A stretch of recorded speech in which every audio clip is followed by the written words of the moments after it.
முந்திய முதல் நடு இறுதியும் மாறானாய்.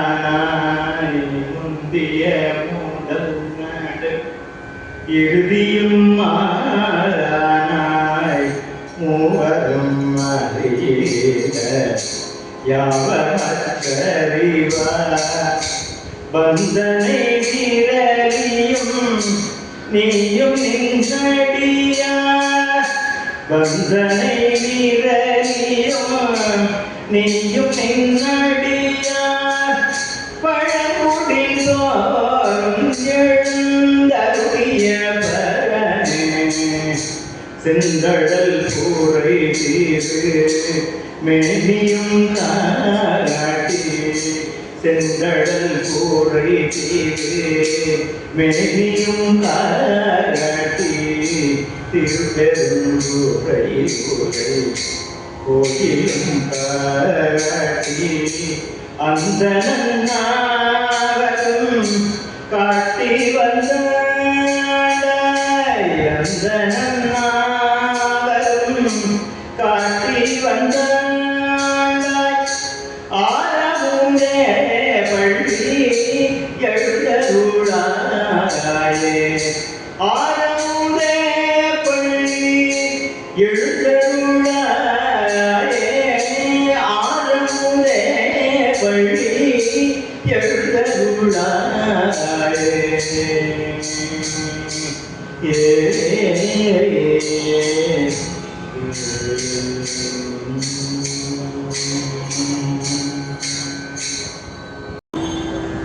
இந்திய முதல் நடு இறுதியும் மானாய். மூவரும் அறிகிற யாவர் சரிவார். நமக்கு என்ன வாழ்க்கைக்கு சொல்லுது அப்படிங்கிறத பார்க்கணும். பாடம் நமக்கு என்ன வாழ்க்கைக்கு சொல்றது அப்படின்னா, கடந்த காலத்திலிருந்து வருந்தாதேப்பா.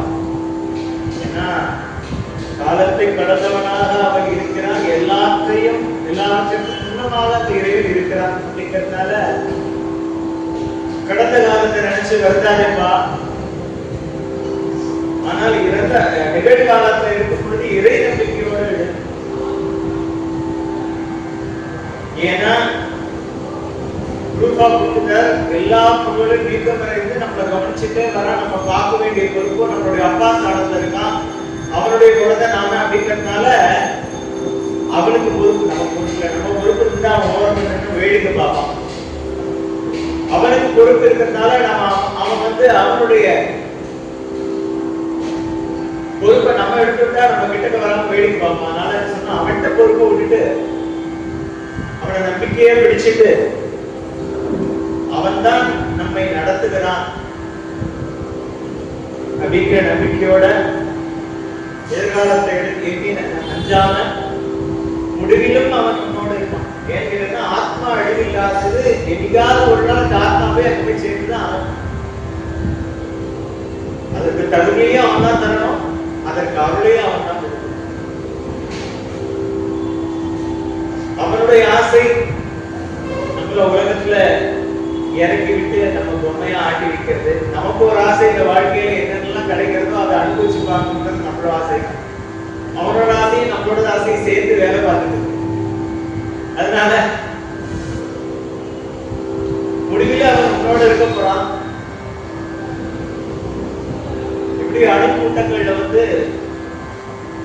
முந்தி எதிர்ப்பதோ அதுதான் கெமிக்கல் ரியாக்ஷன் ஆனது போல யார் முடிக்கிறா அப்படிங்கிற ஒரு பரபரப்பு இல்லாத நிதானமா இருக்கிறது தான் அந்த ஆன்மீகத்துக்கு முதல் தேவை.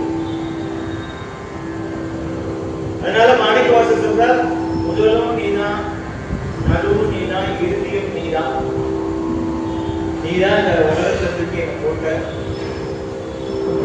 என்ன முழுமையா பார்த்துக்க வேண்டிய பொறுப்பு அப்பாவாகி இருக்கு. அப்படிங்கும் போது நமக்கு எல்லாம் என்ன கவலைப்படாம இருக்கும். ஆனா இருப்போமானா இல்லை. ஏன் கவலைப்படாம இல்ல அப்படின்னு கேட்டீங்கன்னா, நாம நினைக்கிறதுக்கு எகேன்ஸ்டா உதாரணம் நடந்துட்டா அப்படிங்கிற மாதிரியா தான். நாம நினைக்கிறதுக்கு இதுவுமே போன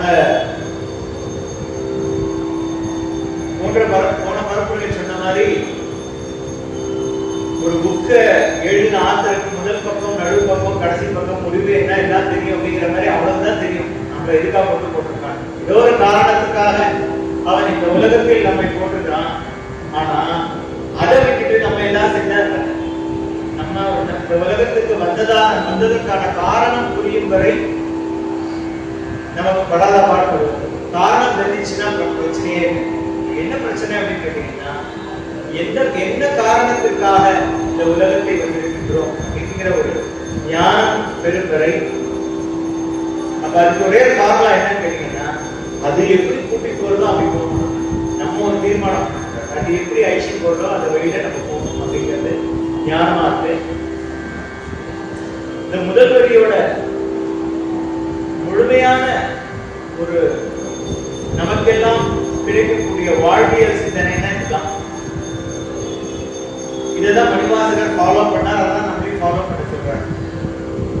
அப்ப எது நடந்தாலும் அவன் செயல் அப்படின்னு இருக்கும்போது அவனே எல்லாத்துக்கும் காரணமா நம்ம அறிவு கொண்டு நம்ம அதை செயல்படுத்தும் பொழுது நம்ம அறிவு வந்து குறுக்கீடாக. இந்த அறிவு எதற்கு தேவைப்படணும் அப்படின்னு கேட்டேன்னா, அவனை தெரிஞ்சுக்கிறதுக்கும் அவனுடைய அருளை புரிந்து கொள்வதற்கும் தான் தேவைப்படும். லோகத்துல எவ்வளவு பேர் கஷ்டப்படுறா, என்ன பண்றா, நம்மள சௌக்கியமா வச்சிருக்கானே ஒரு நாடு, எந்த பிரச்சனையும் இல்லை, எல்லாம் சௌக்கியமா இருக்கு அப்படின்னு நினைக்கும் பொழுது அந்த அவனுடைய அருள் நமக்கு வந்து கண்ணீரா வரமாட்டேங்குது. அந்த அருள் கடாட்சத்தை, கருணைனா எப்படிப்பட்ட கருணைன்னு மாணிக்கவாசகர்னா, மாறிலாத மாற்றமே இல்லாத நீ வந்து என்ன வந்து சேரணும்ன்றதுக்காக எப்படி எப்படியோ நமக்கு சொல்லிக்கிறான். நமக்கு அங்கிருந்து வந்து நிற்கிறான், எப்படியாவது நம்மள சேரத்துக்கு வருவானா, நம்ம ஏதாவது பார்ப்பானா, நம்ம முழுமையா நம்புவானா அப்படின்னு பார்ப்போம். ஆனா அந்த மனசு அதுக்கு இடைஞ்சலா.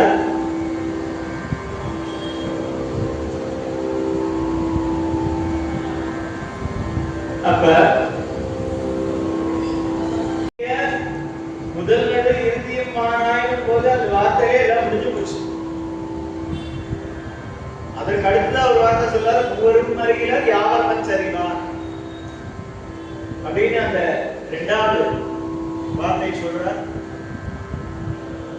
சொல்லும் போதே நமக்கு தெரியணும், அவளுக்கே தெரியல, நம்ம கண்டிப்பா தெரியும் அப்படின்னு அந்த ஞானம் இருக்குன்னா அதற்காக எல்லாம் சொல்றாரு.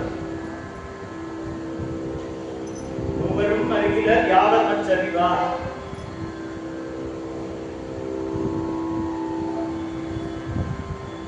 வந்தனை விரலியும் நீயும் அடியான் பழங்குடில் தோறும் எழுந்தருடைய பலனை அப்படிங்கிற ஒரு இடத்துலதான் போன சங்கம் நிறைவுறுது.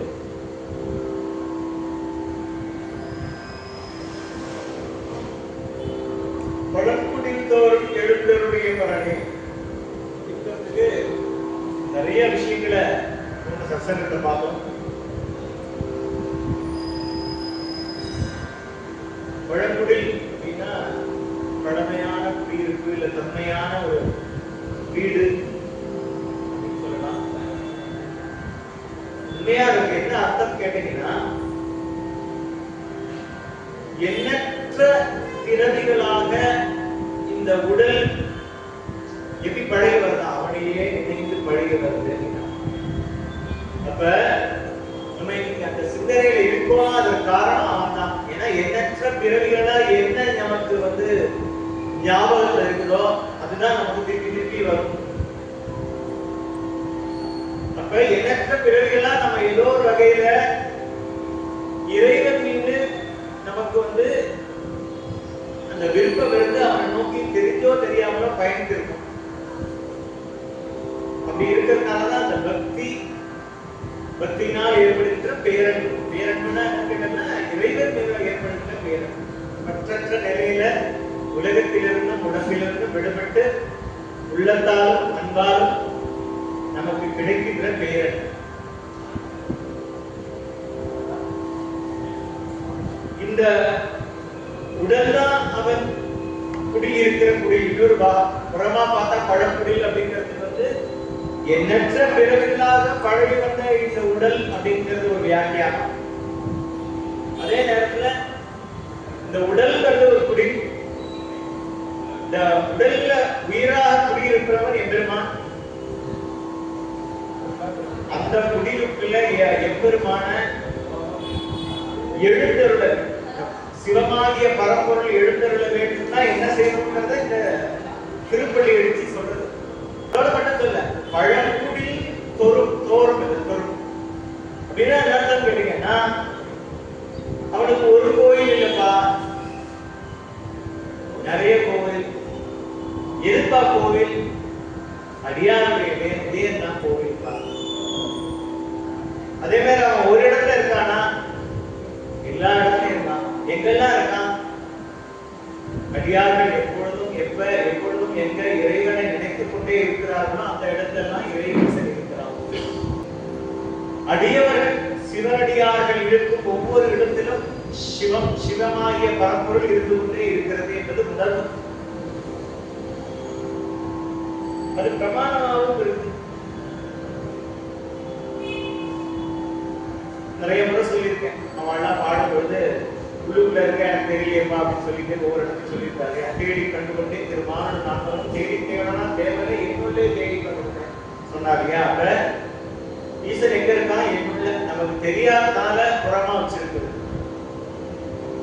அண்டத்தில் உள்ளது பிண்டத்தில் இருக்கு அப்படிங்கும் போது இங்க உனக்கு வேலை செய்யலன்னா வெளியே வேலை செஞ்சா அட்லீஸ்ட் உள்ள வேலை செய்யணும் அப்படிங்கிறதுனால, அங்க வெளியே புறமா வேலை செஞ்சு அகமா வேலை செய்யறதுனால புறத்தால கோவிலா வச்சிருக்கு.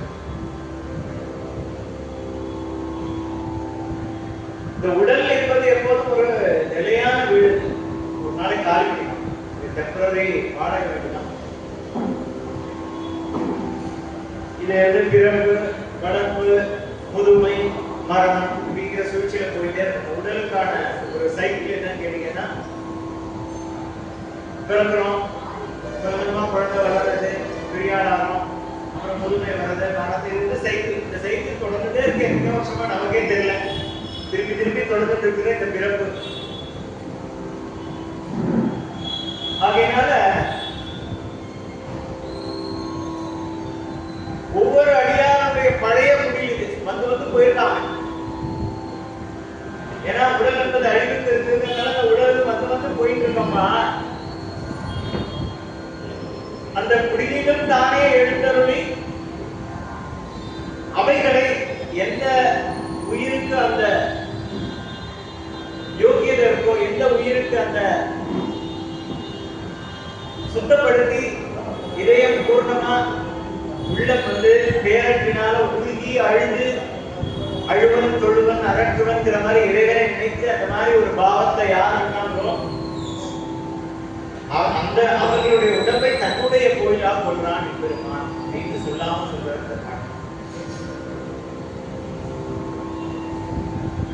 இதுல நமக்கு என்ன தெரியுது? உண்மை அடியார மதிக்கணும். உண்மை அடியார மதிக்கணும். உண்மை அடியார ஒரு நாள் இழக்கூடாது. உண்மை அடியார எப்போதும் குடிக்கொண்டிருக்கிற சிவன் பரமேஸ்வரன் எல்லா அடியாரையும் குடிக்கொண்டிருக்கல அப்படிங்கிறதையும் சொல்றாரு. அதனால அப்ப சுவாமிகள் என்ன செஞ்சார் கேட்டா, உழவாரம் பணி செய்தார். அடியார் சேவை, சிவனடியார் சேவை என்பது ஈசனுக்கு செய்யும் சேவை என்று புரிந்து கொண்டு அந்த உணர்வோடு அடியார பார்க்காம, அடியார் பெற்றதை பார்க்காம, அவனுடைய முகத்தை பார்க்காம, அவனுடைய அங்க லட்சணத்தையோ அவனுடைய செய்கைகளையோ பாராம சிவனுடைய சேவை அப்படிங்கிற உணர்வோட செஞ்சோம்னா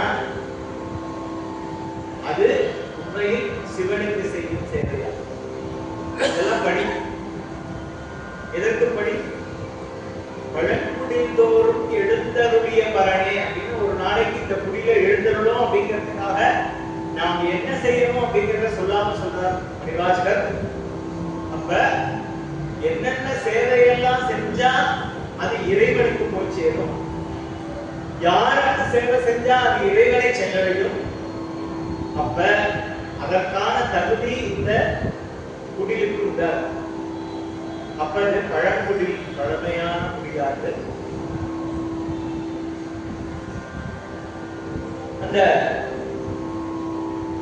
அதனாலதான் பழங்குடி தொழும் எழுந்தருளிய பலனே. எங்கெங்கெல்லாம் சிறந்த அடியார்கள்லாம் இருக்கானோ அவன் வந்து சிவநாமத்தையும் சிவனுடைய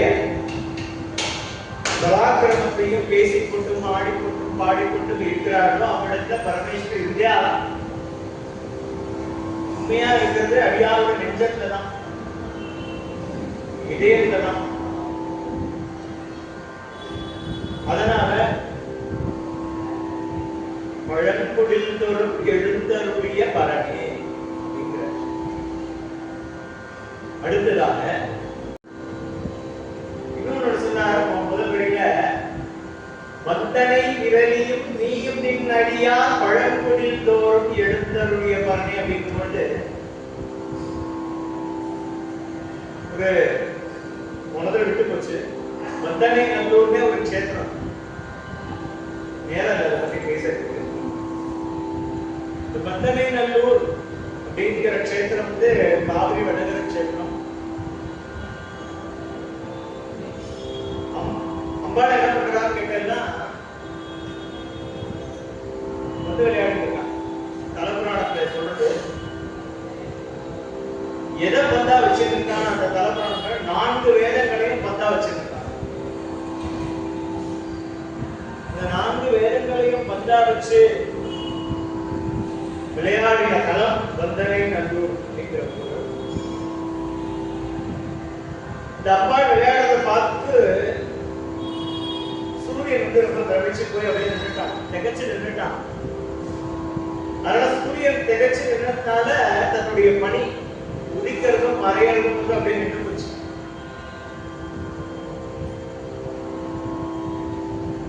அதனால என்னாச்சுன்னா பகல் நீண்டுட்டே போச்சான். பகல் ரொம்ப நீண்டு போனா என்ன ஆகும் அப்படின்னு ஒரு கேள்வி வேணும்ல.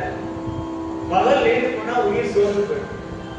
இந்த இரவு வரதுனால அந்த உறக்கம் கேட்குறீங்கன்னா விழிப்புன்னு சொல்லுவாங்க. விழிப்புணர்வு முன்னாடி டைம் தான் பேச போறோம். திருவம்பாவையில ஒரு விதமான விழிப்புணர்வு, திருப்பள்ளி எழுச்சியில அது ஆன்ம விழிப்புணர்வா மாறுது. இங்கே நம்ம இறைவனை தேடி போறோம், நமக்கு இறைவன் நம்மளை தேடி வராங்க அப்படிங்கிற மாதிரி இருக்கு. அப்ப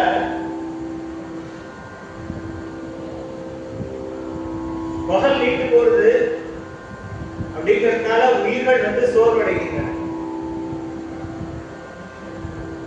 அப்படின்னா என்ன அர்த்தம் கேட்டீங்கன்னா அந்த ஒளிய தாழல உயிர்கள். இதை பார்த்த உடனே பரமேஸ்வரன் என்ன செய்யறாருன்னா அவருக்கு என்ன பண்றதுன்னு தெரியல. வந்த இதெல்லாம் தலப்புராணம், முதல்ல இப்பதான் கதை சொல்றாங்க. புராணம் முதலில் இருக்கிற ஒரு கோவிலை பத்தி கஷேத்திரத்தை பத்தி சொல்றதுனால காலால உதைக்கிறாரு. அதனால அந்த பந்து காலால உதைச்ச பந்து விழுந்த இடம் வந்தனை நல்லூர். அம்பாள் விளையாடின பந்தை உதைச்சு அந்த பந்து விழுந்த இடம் வந்தனை நல்லூர். இதுல இது தலப்புராணம்னா இதுல உண்மையா என்ன ஞானம் நமக்கு கிடைக்குது அப்படின்னு பார்க்கணும். எல்லாருமே என்ன கேட்டேன்னா புறமா ஒரு வரலாற்று செய்தி இருக்கும், அகமா ஒரு ஞானம். அக ஞானம் என்ன அப்படின்னு பார்த்தோம்னா விளையாட்டு அப்படிங்கிறது வந்து கவனச்சிதறல். சூரியன்கிறது கால ஒழுங்கு. சிவனின் திருவடி அப்படிங்கிறது ஞானத்தோட கட்டுப்பாடு. இந்த பசுபதி அப்படிங்கிறது அந்த பரமேஸ்வரோட பேரு. அதனால வந்து உயிர் ஆளுகின்ற பரசிவம் அப்படிங்கிற பேரு. இந்த பந்துங்கிற உலகத்தை சக்தி இயக்குறாங்கிறது வந்து பந்த விளையாடுறான் அப்படிங்கிறது ஒரு வார்த்தை.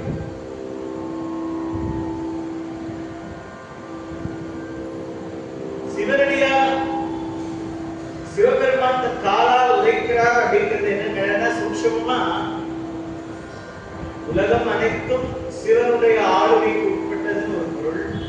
பக்குவப்பட்ட ஆன்மாக்கள் போய் திருவடியை சேர்ந்து திருவடியெல்லாம் போய் சேரணும். முதல்ல கோவில நம்ம தான் இறைவனுடைய தரிசனம் எங்கன்னா திருவடி.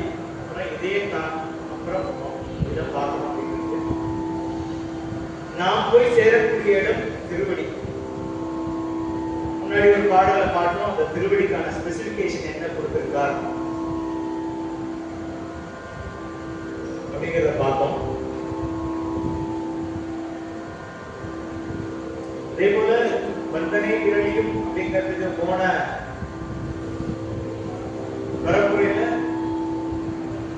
பூக்கள் பூப்பந்து அப்படிங்கிறது என்ன, அடியாருடைய திருக்கூட்டம் சுவாமி அம்பாளை வச்சு ஆடிட்டு இருக்கா அப்படின்னு ஒரு பார்வை பார்த்தோம். ஏன் விரலியம்னு சொன்னா அம்பாளோட விரலை ஏன் சொல்லணும்னு கேட்டா, அந்த பந்துல ஏற்படுற ஸ்பரிசம் முதல்ல விரதான். அடியார்களை அம்மா அழைக்கும் பொழுது அந்த விரல் அந்த முதல்ல யார் அரவணைச்சாங்க, அம்மா தான் அரவணைப்பா குழந்தைய. யார் அரவணைச்சாலும் முதல்ல நம்ம உடம்பு மேல படுற பகுதி விரல் அப்படிங்கிறதுனால விரல்ல முக்கியமா சொல்லி பந்து போல பஞ்சு போல பந்து போல இருக்கின்ற மென்மையான விரல் அப்படின்னு சொல்லி அம்பாளை உண்மையா சொல்லியிருக்கார் அப்படின்னு ஒரு பார்வை பார்த்தோம். புறமா பார்க்கும்போது சாஸ்திரங்கள்ல அம்பாள் அபயகஸ்தம் வரதம் வச்சுட்டு இருக்கா. இது பந்து, இதெல்லாம் விரல், இது அபயம், இது வரதம், சரணாகதி பண்ணு, அதனால உனக்கு அருள் கிடைக்கும் அப்படிங்கறத சொல்லாம சொல்றா. அதனால பந்தனை விரல் அப்படிங்கிற ஒரு பாடலை பார்த்தோம். அம்பாளுடைய ஸ்பர்சம் பண்றதுனாலேயே 3 கிடைக்குமா. ஒரு ஆத்மா, பேரின்பம், பேரழகு, அடுத்தது பேரருள். அருள்னா சாதாரண அருள், பேரருள் கிடைக்கும். சுவாமி அம்பாள் தனித்தனியா வர்றதில்ல, 2 பேரும் சேர்ந்துதான் வருவா அப்படின்னு பார்த்தோம். இது என்ன புரிகிறதுன்னு கேட்டீங்கன்னா, சைவத்துல பரமேஸ்வரன் எப்போதும் சேர்ந்துதான் இருக்கார். அதனால சன்னியாசத்துக்கு இங்க வேலை இல்லை அப்படிங்கறத சொல்லாம சொல்றாங்க. நிறைய இடங்கள்ல சொல்றாரு, அம்பாளோட சேர்த்து நிறைய இடங்கள்ல நிறைய இடத்துல சொல்றாரு. எங்க சொன்னாலும் அம்பாளை இருக்குதான் சொல்லியிருப்பான். காரணம் என்னன்னு கேட்டீங்கன்னா, சக்தி இல்லையே சிவமில்லை, சிவமில்லையே சக்தி இல்லை அப்படிங்கிற தத்துவம் தான். அர்த்தநாரீஸ்வர தத்துவம் தான். நம்மளே அர்த்தநாரீஸ்வர தத்துவம் தான். ஆண் பெண் சேர்க்கையினால உருவான உடம்பு தான். அதனால இதுல ஆண் பாதி பெண் பாதி நம்ம உடம்புக்குள்ளே அர்த்தநாரீஸ்வர தத்துவம் அப்படிங்கிற நிலையில 1% கூட போனா பெண்மை தன்மை கூட போனா பெண்ணாகும், 1% ஆண் பெண் தன்மை கூட போனா ஆணாகவும் பிறக்கிறது அப்படிங்கிற மாதிரி சொல்றாங்க.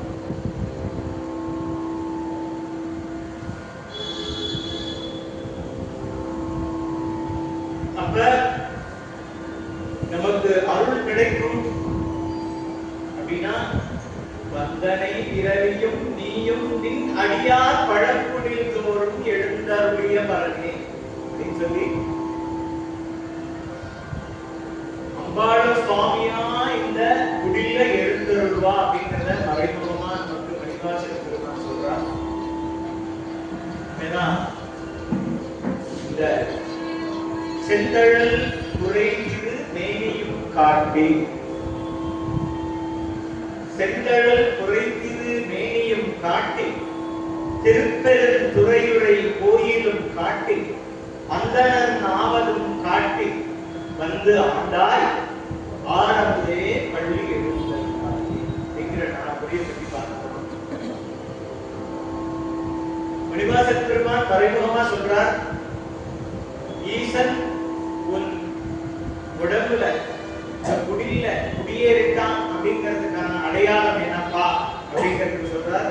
3 விஷயத்தை காட்டணும் அப்படின்னு சொல்றார். ஒண்ணு, அவனுடைய மேனியை காட்டணும். செந்தழல் குறைந்து மேனியை காட்டி, திருப்பெரும் துறையுரை கோயிலும் காட்டி, அவனோட உடம்பு என்ன அப்படிங்கிறத காட்டணும். அவன் இருக்கும் இடம் என்னதான் கோயில்.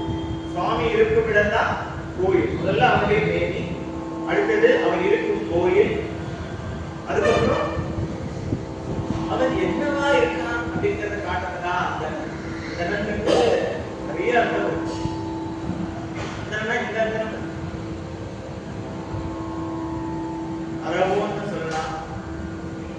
சிவத்தன்மை சொல்லலாம். அதனால என்ன சொல்றாங்க கேட்டீங்கன்னா, சிவமாக்கி இணையாண்ட. சிவமாக்கி அப்படிங்கிற பொருள் இஸ் ஈக்குவல் டு அந்த சொல்லலாம். அவன் சிவமாகணும் அப்படின்னா என்ன அர்த்தம் அப்படின்னு கேட்டீங்கன்னா, உலகத்துல நாம செய்யற வேலை என்ன, எனக்கு எனக்கு எனக்கு எடுத்துட்டு இருக்கோம் இல்லையா, அதை விட்டுட்டு என்னைக்கு சிவபெருமானாவே ஆகும் அப்படின்னா என்ன கேட்டேன்னா, சிவபெருமான் எல்லாத்தையும் கொடுத்தாரு. அவர் எடுத்துட்டது என்ன கேட்டேன்னா விஷம் தான், ஆலங்கால விஷயத்தை தான் எடுத்துட்டாரு. யார் உலகத்தை எதை ரிஜெக்ட் பண்றாங்களோ அதை எடுத்துட்டார். யார் இதெல்லாம் வேணும்னு கேட்டாரோ அவளுக்கு அதை கொடுத்தார். அப்ப என்ன செய்யணும்னு கேட்டாருன்னா, யார் யார் என்னென்ன விருப்பப்படுறாளோ அவளுக்கு அதெல்லாம் கொடுத்துட்டு, யாரெல்லாம் வேண்டாம் சொல்றாளோ அதெல்லாம் வாங்கிக்கிறது தான் அடியார்களுக்கு ஒரு ரூல் இருக்கு. அப்ப சிவமாக்கி இணையாண்ட அப்படின்னா என்ன கேட்டேன்னா, சிவத்தன்மையில இருக்கணும். அப்பதான் சிவமா ஒண்ணு ஆக்க முடியும் அப்படிங்கறது நம்ம மறைமுகமா தெரிஞ்சுக்கணும். ரொம்ப சிம்பிளா சொல்லணும் அப்படின்னா, முன்னமே சொன்ன மாதிரிதான்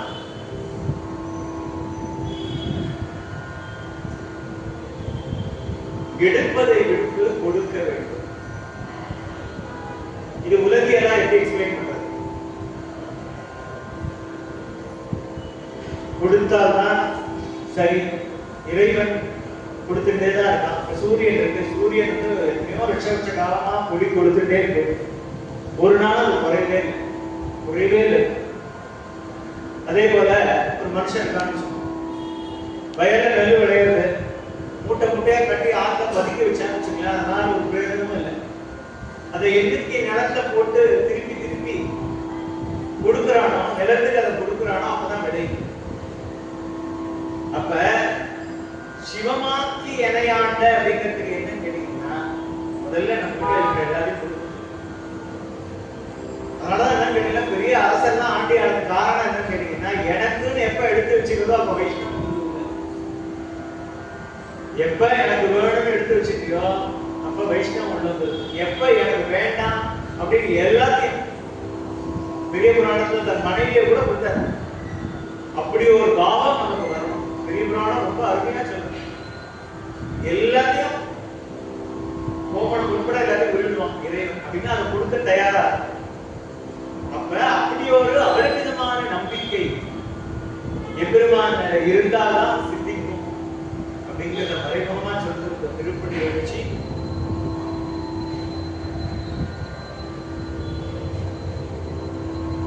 பழங்குடித்தோறும் எழுந்தருடைய பரணி அப்படின்னு சொல்லி முடிச்சோம். அதுக்கப்புறம் அப்படிங்கிற இடத்துல மூணு காட்டி என்ன அடையாளம், சிவபெருமான் ஊர்ல வந்தாங்களுக்கு என்ன அடையாளம் அப்படிங்கிறத சொல்றார். முதல்ல என்ன காட்டினா அவருடைய திருமேனி. திருமேனி என்ன சொல்லலாம், செந்தழல் போல் திருமேனி. செந்தழல்னா செம்மையும் ஒரு அர்த்தம், சிவப்பான ஒரு அர்த்தம், மங்களமான ஒரு அர்த்தம் இருக்கு. கடல் அப்படின்னா நெருப்புன்னு சொல்லலாம், அக்னின்னு சொல்லலாம், அது ஒரு ஜோதின்னு சொல்லலாம். அதனால அருட்பெரும் ஜோதி, அருளை பெறுகின்ற ஜோதினா வள்ளலார் பெருமான் சொல்றாங்க. சொன்ன செந்தழல் போல் திருமேனி அப்படிங்கிறதுதான் அருட்பெரும் ஜோதின்னு அவர் சொல்றார். புரைங்கிற ஒரு வார்த்தை மட்டும் ரொம்ப அழகா இது வந்து டெக்னிக்கலா அட்டன் பண்றோம். என்னன்னு கேட்டீங்கன்னா, அது போன்ற, அது இல்லப்பா, நெருப்பு இல்லை, நெருப்பு சுடும் ஆனா இது சுடாது. ரொம்ப செந்தழல் போல் இருக்கின்ற திருமேனி நமக்கு வந்து ரொம்ப சௌக்கியமா இருக்கும், பரமானந்தத்தை கொடுக்கும் திருமேனி அப்படின்னு சொல்லி தெய்வீகமான உடல். என்ன கேட்டீங்கன்னா, நம்ம உடல் வந்து தெய்வீகமான உடலா ஆயிடும் அப்படிங்கிறத காட்டுறார். திருமேனி சாதாரண மேனினா உடல், திருமேனினா இறைவன் குடிக்கொண்ட பழங்குடியா. அப்ப திருமேனிங்கிறது ஒரு விதத்துல இறைவனுடைய திருமேனியை காற்றா அப்படிங்கிறது ஒரு பாவம். உன்னோட குடியில ஒன்றுள்ள வந்ததுனால உன்னுடைய திருமேனி இறைவனுடைய திருமேனி, அப்படி தெய்வீக திருமேனி ஆகுது அப்படிங்கிற ஒரு அர்த்தம். இந்த தெய்வீக திருமேனி ஆனதுனாலேயே நீ வந்து சிவமாக்கி இணையாண்ட அப்படிங்கிற அர்த்தம் எல்லாமே அதுக்குள்ள மறைமுகமா இருக்கு. செந்தடல் குறைகிறது மேனியும் காட்டி உள்ள காத்தா திருப்பெருந்துறையுரை கோயிலும் காட்டி.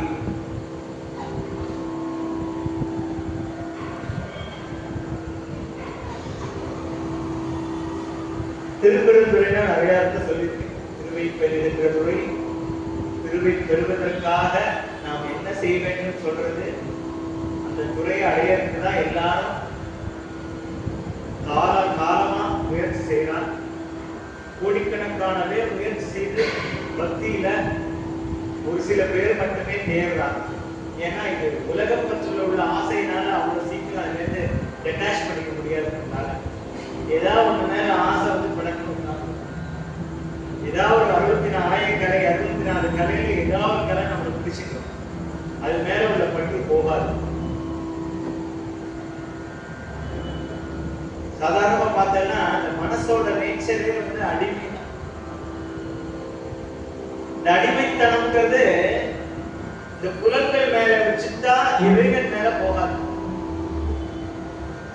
வாய் வந்து சுவைக்கு அடிமை, மூக்கு இருக்கு இல்லையா அது வந்து வாசனைக்கு அடிமை, கண் வந்து அழகுக்கு அடிமை, இயற்கைக்கு அடிமை, இந்த உடம்பு வந்து காமத்துக்கு அடிமை அப்படின்னு சொல்லிட்டு ஒவ்வொரு அடிமை சொல்லிட்டே வரும்போது என்ன கேட்டேன்னா மனசுடைய மொத்தமும் என்ன கேட்டேன்னா இந்த ஆசை அப்படிங்கிறது என்ன கேட்டேன்னா ஏதோ ஒன்று அடிமையா இருக்கும் அப்படிங்கிறதுனா ஆசை.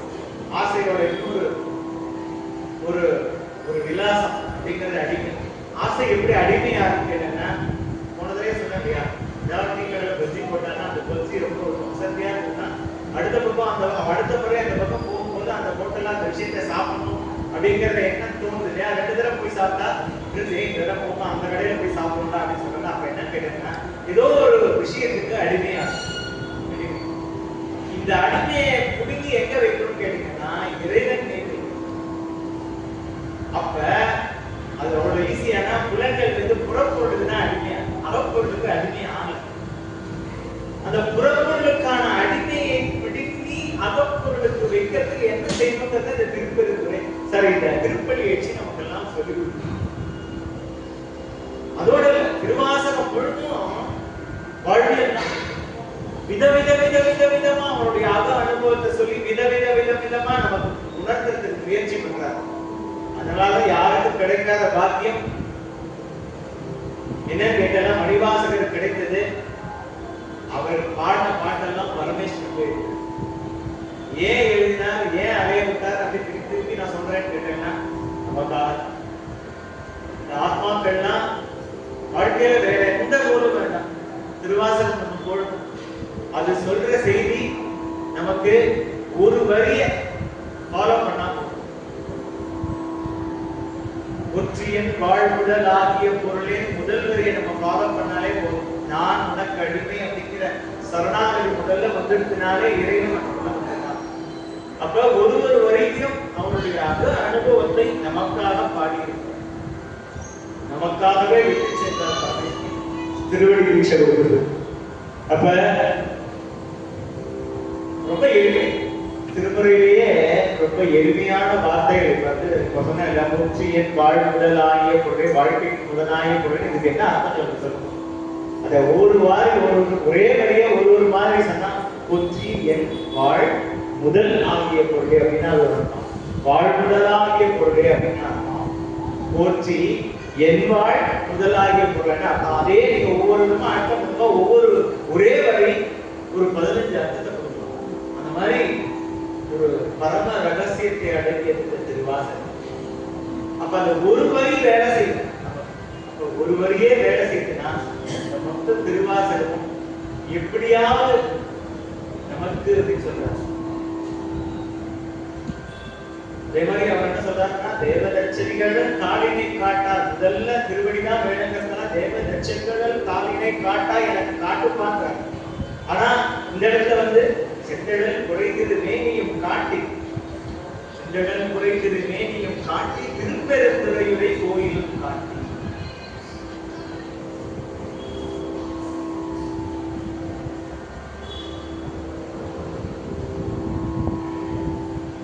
ரெண்டு விதமா இதுக்கு அர்த்தம் பண்ணலாம். திருப்பெருந்துறை கோயிலும் காட்டி. எங்க மணிவாசகருக்கு திருவடி தீட்சை குரு கிடைச்சதோ அங்க அவருக்கு செந்தழல் புரை திருமேனியும் காட்டி சிவப்பான உடம்பு உள்ள ஒருத்தரை காட்டிட்டார் அப்படிங்கிறது வெளிப்புறமா சொல்றாங்க. திருப்பெருந்துறை கோயிலும் காட்டி அப்படிங்கிற எங்க இறைவன் எழுந்தருளுகின்றானோ அந்த இடம் கோயிலாகுது. சிவபெருமானுக்கு குருந்த மரத்தடியின் கீழ திருப்பெருந்துறையில எழுந்தருளினார் இறைவன், அதனால அந்த இடம் திருப்பெருந்துறை ஆச்சு. அதனால அந்த திருப்பெருந்துறை கோயிலும் காட்டி அப்படின்னு பாடுறார்.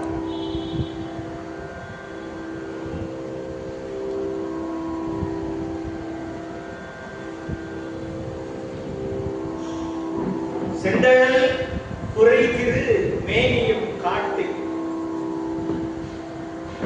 அந்த திருப்பெருந்துறையாகிய ஆவுடையார் கோயில மனித உருவுல குருநாதனா வந்து ஒளி உடம்பா எப்படி ஒளி ஒளி ஒளி பொருத்திய மேனி சொல்லுவாங்க. வள்ளலார் உடம்பு மட்டும்தான் அதுக்கு எக்ஸாம்பிள் ஆகும்.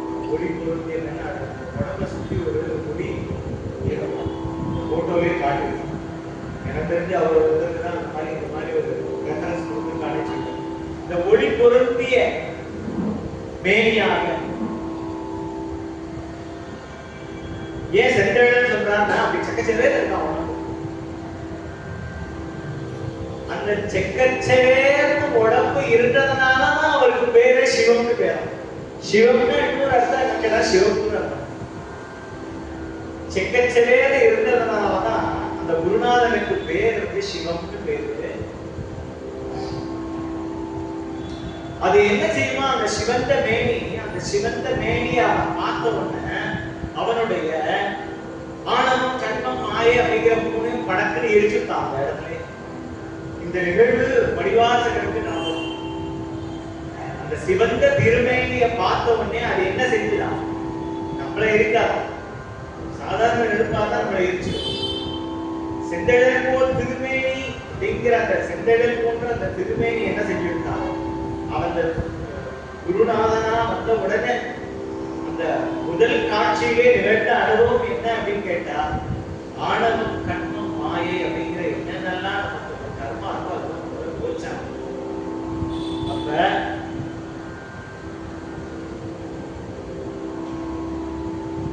வெறுத்தி செந்தழலாம் வெறுத்தின்னு நான் டைரக்டா தமிழ்ல அர்த்தம் சொல்ற மாதிரி அர்த்தம் சொல்லக்கூடாது அப்படிங்கிற மாதிரி சொல்லி அது தீயோ நெருப்போ அல்ல அப்படிங்கிறதையும் சொல்லி நெருப்பை போல ஓமையா சொல்லப்பட்டிருக்கு. நெருப்பை போல இருக்கின்ற திருமேனி அப்படிங்கிறத சொல்றதுக்காக தான் குறை திரு அப்படிங்கிற வார்த்தையை பயன்படுத்துறார். இந்த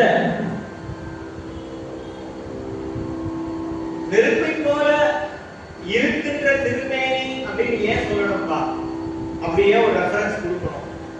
அவர் நெருப்பு இல்லை அப்படின்னு சொல்றோம். நெருப்பு இல்ல ஆனா செவப்பா இருக்கிற திருமேனி அது ஓமையா சொல்லப்பட்டிருக்குன்னு சொல்றோம்.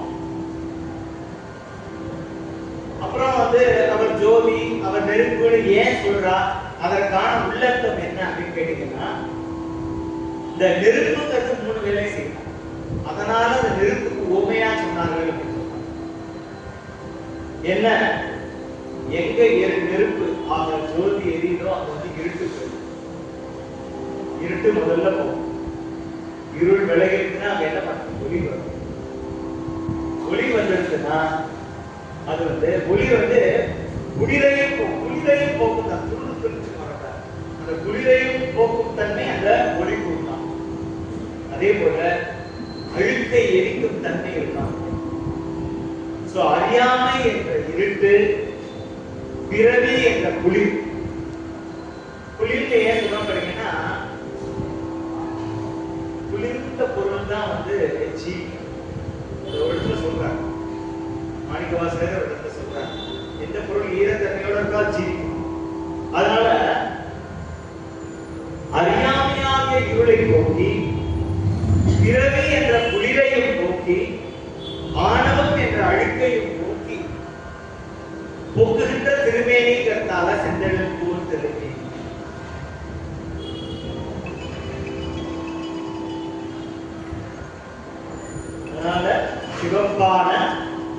ஒளி பொருந்திய அழகிய திருமேனி அப்படிங்கிறது அதற்கு முழுமையான விளக்கம். அடுத்ததாக வெறும் ஒளி பொருந்திய திருமேனி மட்டும் அல்ல, பாரு நான் இங்க இருக்கேன்பா, நான் இங்க இருக்கப்பா என்று அவன் எங்க இருக்கானோ அவன் இருக்கிற வீட்டை காட்டணும்.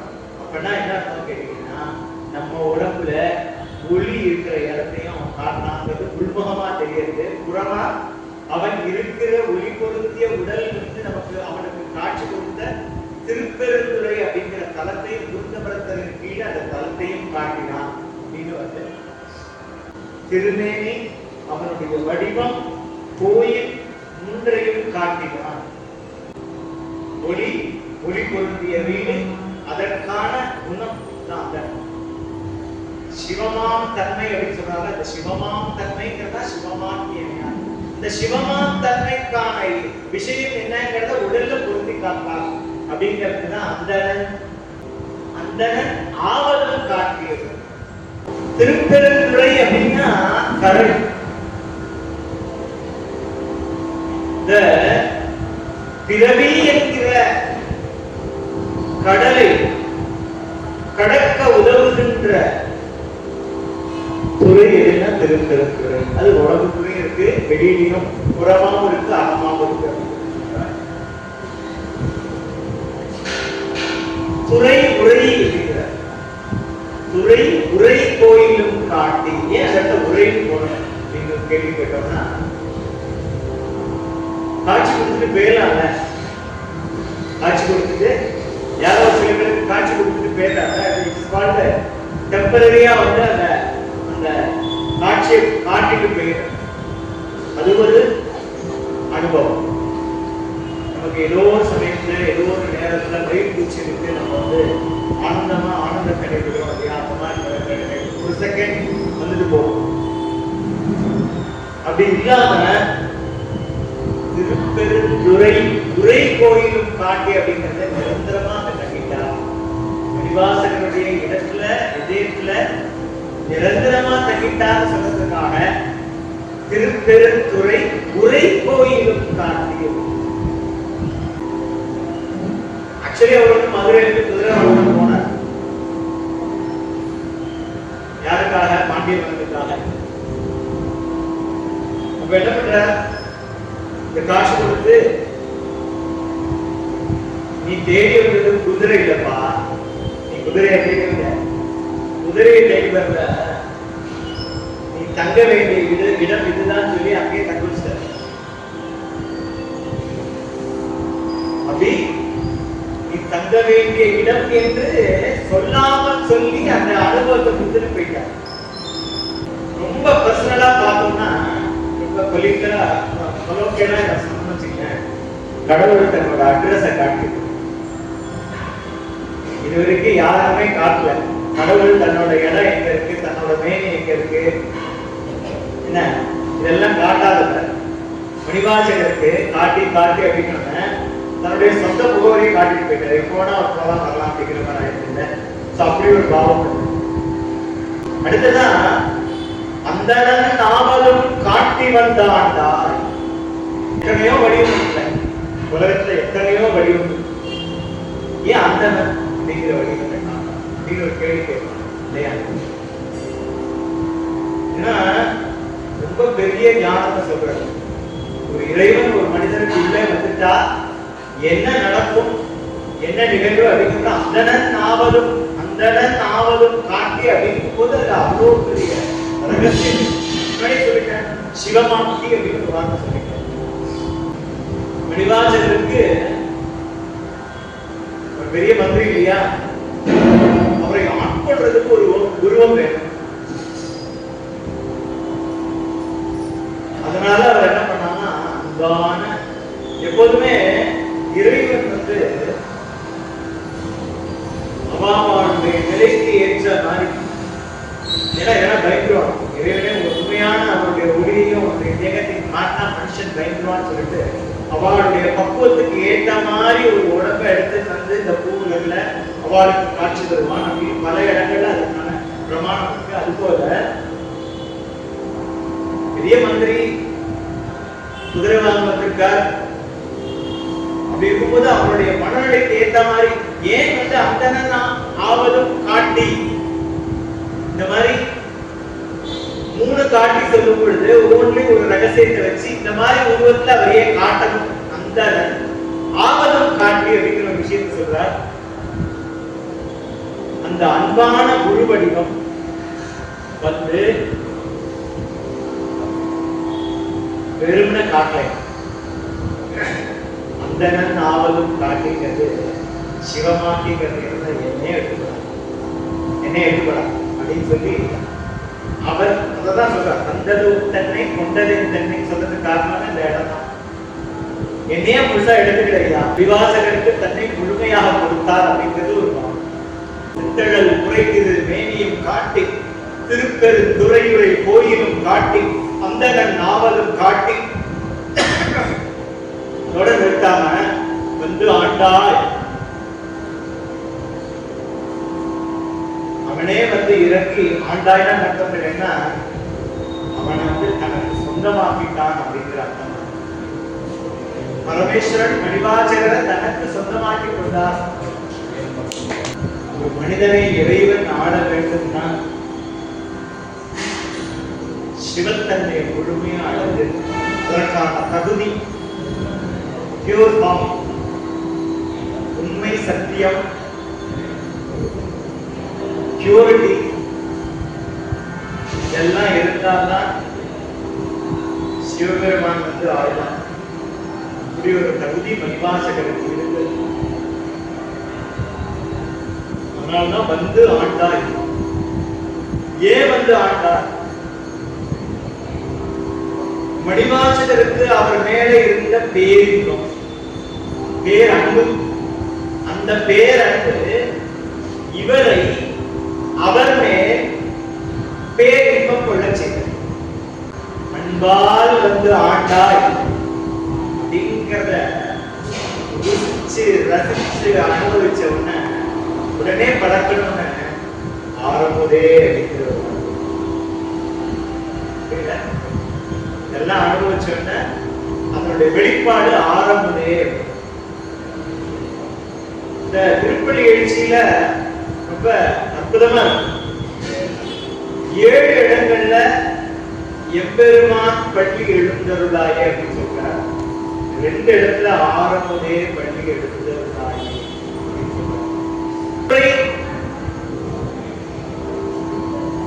அவன் காட்டினான். யார் காட்டினா? அவன் காட்டினான். எதை காட்டினான்? ஆரம்பத்தை காட்டினான். முதல் காட்டி உண்மையை காட்டினான். அவனுடைய மெய் வந்து உண்மை. என்ன சொல்லணும்? மெய் படிக்கணும். மெய்ன்றது உடம்புக்கு ஒரு பேர். அதனால அவனோட காட்டின் உடம்பு மெய். அதனால அது உண்மை. முதல்ல காட்டுறது என்ன? உண்மை. இன்னொன்று சொல்லணும்னா செந்தழல் குறைகிறது மேனியும் காட்டி அப்படின்னா பரமேஸ்வரன் நான் யார் அப்படிங்கிறத காட்டினான்னு ஒரு பாவம். நான் யார் அப்படிங்கிற கேள்வி கேட்கறதுனால எல்லாரும் அதற்கான பதில் அங்க கிடைச்சது அப்படின்னு பாருங்க. உண்மையும் காட்டி மேனியும் காட்டினா இது உடம்பு திருமேனி. அப்ப இதுதான் உண்மை. அதனால மெய் அடியா மெய்யாவே அடியா அப்படின்னு அதை வந்து விரிச்சுட்டே போறோம். ரெண்டாவது வழியை காட்டணும் நமக்கெல்லாம். அடுத்தது என்ன வழி காட்டினான்? திருப்பெருந்துறையாகிய வழியை காட்டினான். அட்ரஸை காட்டான்னு சொன்னாங்க. அதான் இறைவன் எங்க இருக்கிறான், உள்ளுக்குள்ள எங்க இருக்காங்கிற அட்ரஸ் நமக்கு தெரியாது. எங்க இருக்காங்கிற அட்ரஸ் நமக்கு தெரியாது. அவனுக்கு காட்டினான்.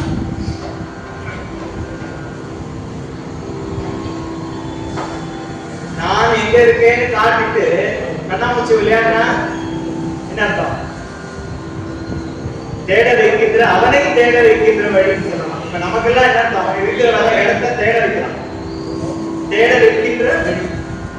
மூன்றாவது, தன்னையே காட்டினான், உண்மையை காட்டினான்,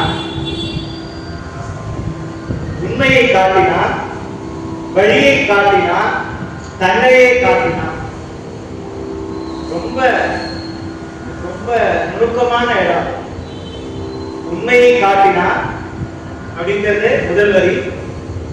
இரண்டாவது காட்டுறது வழியை காட்டினான். மூன்றாவது காட்டுறது தன்னையே காட்டினான். உண்மை, வழி, தன்னை மூன்றையும் காட்டுறத ரொம்ப அழகா சொல்லியிருக்கார். ஏன் அந்த சொன்னா அரவணைக்கின்றார். அதனால இதை இன்னொன்னு சொல்லலாம். போன முறையே சொன்னேன், அந்த தனக்காக வாழ்கிறது, லோகக்ஷேமத்திற்காக வாழ்கிறவன் ஒரு பொருளா. அப்ப நீ எப்ப சிவமாகலாம் அப்படிங்கும் போது, மற்றவர்களுக்காக வாழும் பொழுது, மற்றவர்களுக்காக கொடுக்கும் பொழுது, உன் செயல்பாடுகள் அனைத்தும் மற்றவர்களுக்காக செய்யப்படும் பொழுது நீ அந்த மற்றவர்களுக்காக, மற்ற உலக க்ஷேமத்துக்காக பாராயணம் பண்ணுறது, உலகத்துக்கு க்ஷேமத்துக்காக வேதம் சொல்றது, உலக க்ஷேமத்துக்காக எல்லாமே நாளைக்கு வேண்டி செய்து வைக்க கூடாது. காலையில என்ன பிச்சை எடுக்கணும் போன மாசமே சொன்னேன். அதை யார் செய்யறோம்னா உண்மையான அந்தணன். அந்த அந்தணன் ஏன் அந்தணன்கிற பேரை அங்க போட்டார்னா, அந்தணன் அறவோன் அந்த மாதிரி ஒரு சிவமான தன்மையில இருப்பான அந்தணன். அதனால அந்தணன் போட்டிருக்காரு அப்படிங்கிற ஒரு வார்த்தை. அரவணைக்கின்ற உருவம் அப்படின்னா, ஒரு மனிதனை அரவணைக்கின்ற உருவம் இல்லை அந்தணன். உலகத்தையே அணைக்கின்ற, உலகத்துல ஏதாவது தீங்கு நடந்ததுன்னா உடனே அந்தணன் தான் வேதம் போதி இறைவன்ட்ட பிரார்த்தனை பண்ணி எந்த ஒரு பிரதிபலனும் எதிர்பார்க்காம செய்யணும் அப்படின்னு. அப்ப அரவணைக்கின்ற, உலகத்தை அரவணைக்கின்ற ஒரு உருவமாக அந்தணனாக காட்டினான். நான் தான் அந்தணன் அப்படின்னு சொல்லாம சொல்றேன். அந்தணன்னா இப்ப என்ன புரியுதா? அந்தணன் ஏதோ குலம் இல்லை, சிவமான தன்மையில் இருப்பதுதான் அந்தணங்கிறது இங்க சொல்றாங்க. அடுத்தது, ஆரமுதே பள்ளி எழுந்தருளாய். ரொம்ப நுணுக்கமா கேட்கணும். அமுதுனா எது அமுது? சொல்லுங்க. வசிச்சவனுக்கு எது அமுது? வசிச்சவனுக்கு சோறுதான் இல்லையா? அவர் ஆரம்பதே உலகமா, உலகத்துல அமுதுங்கிறது என்ன சொல்லுவோம்?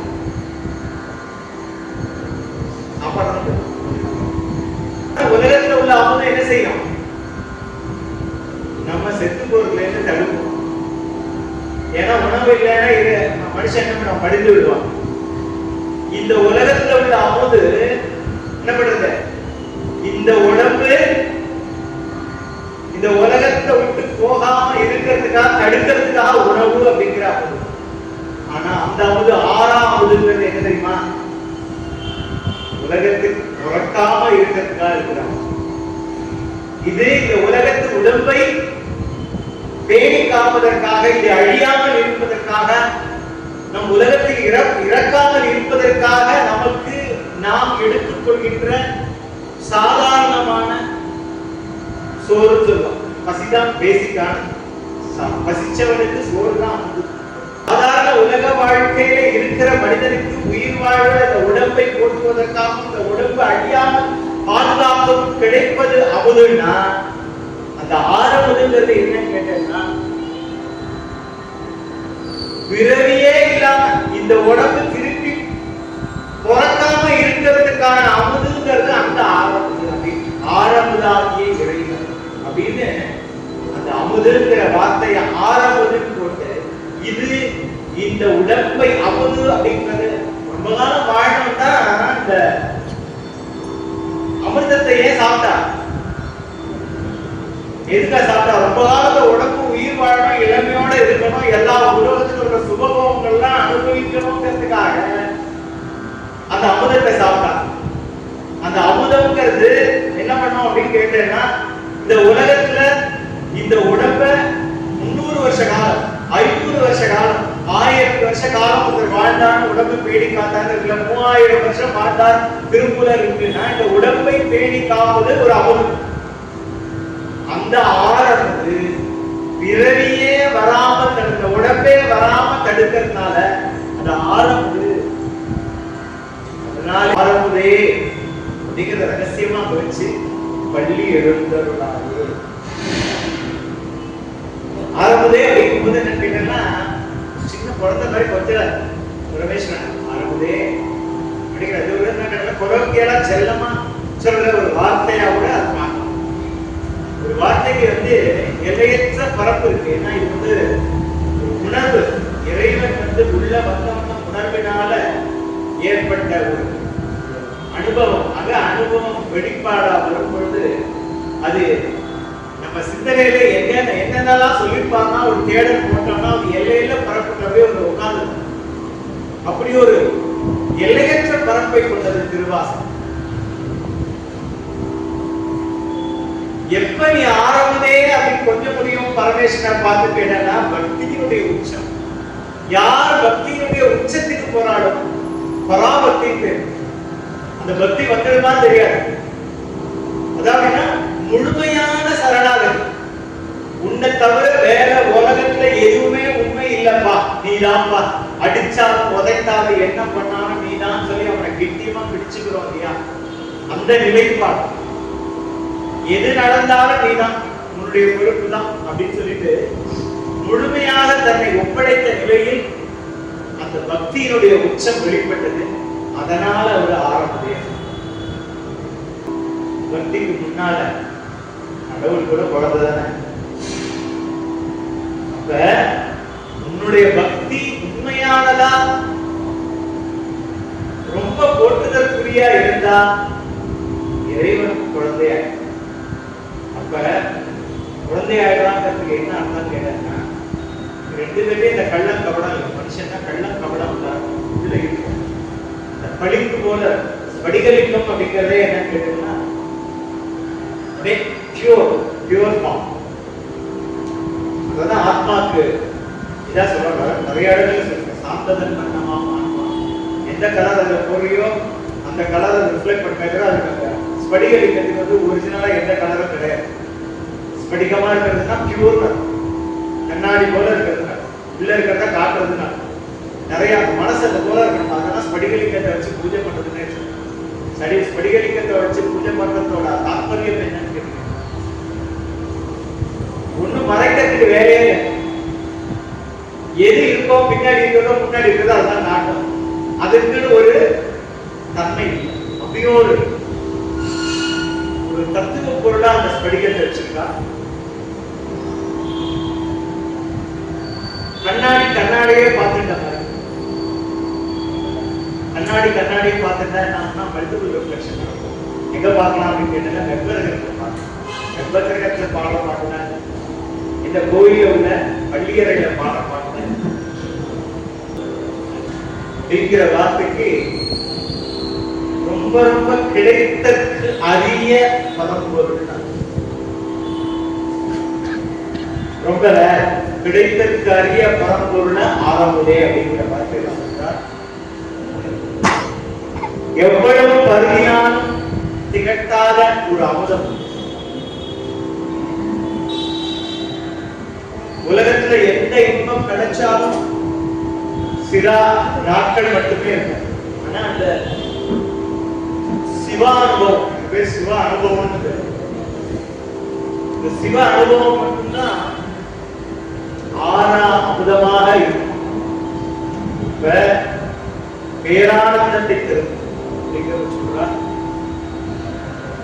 இந்த எம்பெருமான் ஆரம்பதே பள்ளி எழுந்தருளாயே அப்படிங்கிறத சொல்லிட்டு நமக்கெல்லாம் என்ன சொல்றாருன்னா, இறைவன் உணர்ந்ததே கிடையாதுப்பா, உலகம் தான் வீழ்த்தணும், உலகத்தில் உள்ள அறியாமை போகணும், மாயை விலகணும், அருள் உதிக்கணும், அன்பு பெருகணும்.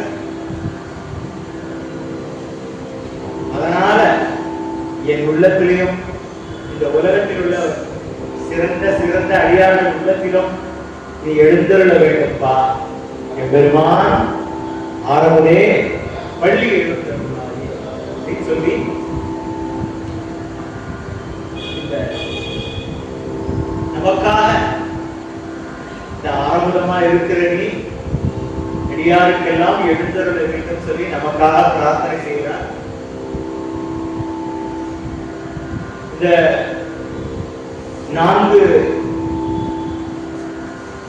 இந்த பாடல்ல இருந்து 4 பெரிய உண்மை கிடைக்குது. காலத்தை கடந்தவனா இருக்கான் பரமேஸ்வரன். இந்திய முதல் நடு இறுதிமான எல்லா காலத்தையும் தாண்டவனா, காலத்தை கடந்த குமரனா காலக்கடவுள் பரமேஸ்வரன் அப்படிங்கிற உண்மை தெரியுது. மூவரும் அறிகிறது யாவம் மற்றல் அறிவார் அப்படிங்கும் பொழுது என்ன கேட்டேன்னா, பிரம்மாங்கிறது அறிவு, விஷ்ணுங்கிறது பொருள். இந்த பொருளுக்கும் அறிவுக்கும் அகப்படாத இறைவனை அவனுடைய அருள் கொண்டு அறியலாம் அப்படிங்கிறது சொல்லுது. திருவருள், அதான் திருவருள் சொல்றோம். திருவருள்ங்கிறது எதனால சொல்லிக்கிறது என்ன, குருவருள் அப்படிங்கிறதுனால அந்த குருவாக ஞானாசிரியனாக குருவாக பரமேஸ்வரனை எழுந்தவர்கள பாக்கியம் வந்து மாணிக்கவாசகருக்கு கிடைச்சது. எந்த அடியாருடைய உள்ளத்துடைய அன்பு மீனூரி பேரன்பு உள்ளத்துல இருக்கோ அந்த இல்லத்தை பழங்குடில் அப்படின்னு சொல்லி அந்த இந்த இல்லத்துல வந்து பரமேஸ்வரன் எழுந்தருளுகின்றான் அப்படின்னு சொல்லி பழங்குடில் தோறும் எழுந்தருடைய மரணே அப்படிங்கிற உண்மையை சொல்றார். வந்து ஆண்டாய் அப்படின்னா என்ன கேட்டா, இறைவனை நாம் தேடி போகவே வேண்டியதில்லை. நீ உண்மையான அன்புல பேரன்புல நீ மாட்டு ஒரு மூலையில இருந்து சதா சத காலம் அவன் எல்லாம் அவனுடைய செயலாக நினைத்து அந்த செயலுக்கு தொடர்ந்து எப்படி இருக்கணும்னா, அவைகடலே பள்ளி என்று அவைகளை கூட தொடர்ந்து எப்படி கரையணும். கடல் வந்து கொண்டே இருக்கா, அதோட பரமேஸ்வரன் நம்ம தேடி வந்துட்டே இருக்கான். அதுதான் அலைகடலே போறார். அலைகின்ற கடல் அப்படின்னா அலைஞ்சிட்டு இருக்கான் பரமேஸ்வரன். எந்த அடியார் வருமானம் ஆட்கொள்ளலாம் சொல்லிட்டு அதுக்காக அலைகடலேங்கிற வார்த்தையை போறார். இந்த நம்மை ஆட்கொள்ளவே பரமேஸ்வரன் இருக்கிறான். அவனுடைய வேலையை நம்மை ஆட்கொள்வதற்கு தான், அதற்கான தகுதியை வளர்த்துக் கொள்ள வேண்டும். வந்து ஆண்டாய் அப்படிங்கிறதுக்கு நமக்கு ஒரு நம்பிக்கையை கொடுக்கிறார். அவன் வந்து ஒரு நாள் இல்ல ஒரு நாள் இந்த உடம்பு தூய்மை ஆயிடுச்சுன்னா அவன் வந்து ஆட்கொள்வான், வந்து ஆழ்வான் அப்படிங்கிறது சொல்லி